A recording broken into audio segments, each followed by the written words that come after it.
Injil Lukas pasal 8 ayat 49 sampai dengan 56. Ketika Yesus masih berbicara, datanglah seorang dari keluarga kepala rumah ibadat itu dan berkata, "Anakmu sudah mati, jangan lagi engkau menyusah-nyusahkan guru."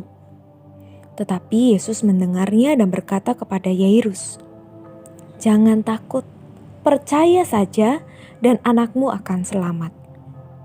Setibanya di rumah Yairus, Yesus tidak memperbolehkan seorang pun ikut masuk dengan dia, kecuali Petrus, Yohanes, dan Yakobus, dan ayah anak itu serta ibunya. Semua orang menangis dan meratapi anak itu. Akan tetapi Yesus berkata, "Jangan menangis, ia tidak mati, tetapi tidur." Mereka menertawakan dia, karena mereka tahu bahwa anak itu telah mati. Lalu Yesus memegang tangan anak itu dan berseru, katanya, "Hai anak, bangunlah." Maka kembalilah roh anak itu, dan seketika itu juga ia bangkit berdiri. Lalu Yesus menyuruh mereka memberi anak itu makan. Dan takjublah orang tua anak itu, tetapi Yesus melarang mereka memberitahukan kepada siapapun juga apa yang terjadi itu. Selamat malam Bapak Ibu Saudara yang dikasihi oleh Tuhan. Hari ini kita akan merenungkan firman-Nya, Lukas pasal 8, terkhusus ayat yang ke-56. Dan takjublah orang tua anak itu, tetapi Yesus melarang mereka memberitahukan kepada siapapun juga apa yang terjadi itu. Bapak Ibu Saudara, saya melihat bagaimana sikap orang-orang yang ada di rumah kepala ibadat itu sangat berbeda dengan sikap yang dibawa oleh orang banyak di sekitar perempuan yang sakit pendarahan. Di perikop yang sebelumnya, di bagian yang sebelumnya yang menjadi perenungan kita di malam yang lalu, kita melihat bagaimana orang banyak datang dan merindukan perjumpaan dengan Tuhan. Mereka sampai mendesak maju, ingin dekat dengan Tuhan karena mereka menanti-nantikan apa yang bisa Tuhan lakukan, penyembuhan, pemulihan bagi mereka. Mereka punya ekspektasi, mereka punya sesuatu yang dirindukan, yang diinginkan, yang membawa mereka kepada Tuhan. Tetapi orang-orang yang berasal dari keluarga Yairus ini adalah orang-orang yang berbeda.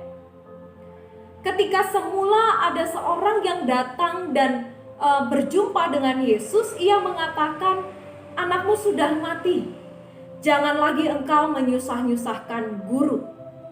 Dari kalimat ini kita bisa melihat bahwa mereka sudah ada di dalam suatu keputusasaan.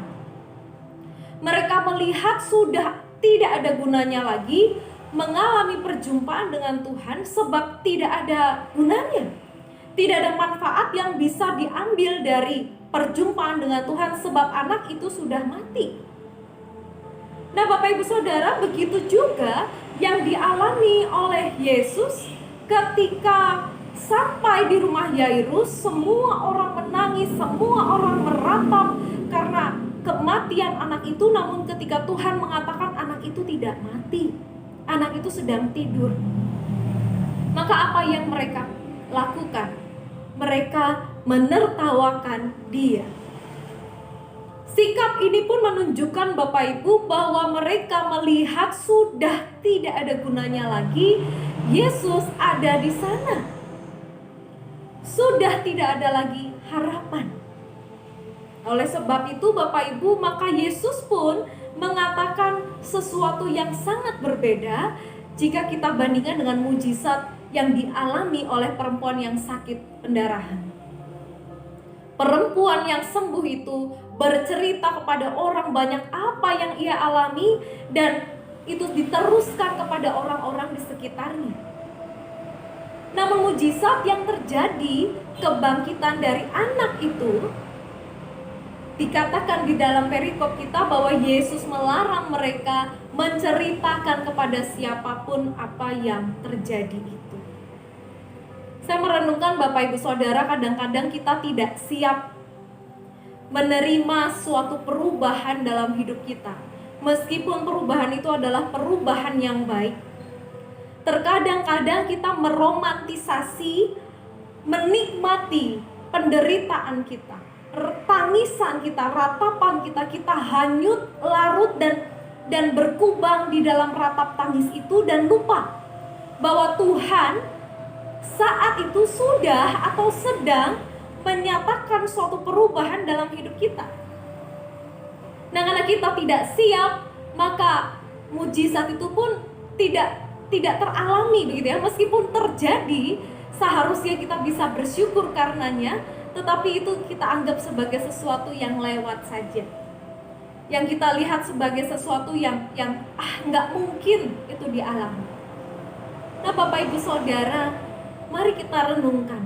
Apakah betul kita pribadi-pribadi yang seperti keluarga Yairus ini? Karena ketidaksiapan kita menerima anugerah Tuhan, maka bagi kita tidak tersampaikan anugerah itu. Maka bagi kita tidak diceritakan kabar sukacita itu.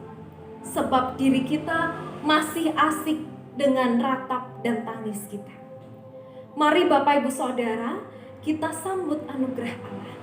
Kita nikmati, kita menerima cinta Tuhan. Kita menerima perubahan demi perubahan yang terjadi di dalam diri kita, di dalam keluarga kita, di dalam kehidupan kita bersama satu dengan yang lain. Tuhan memampukan kita.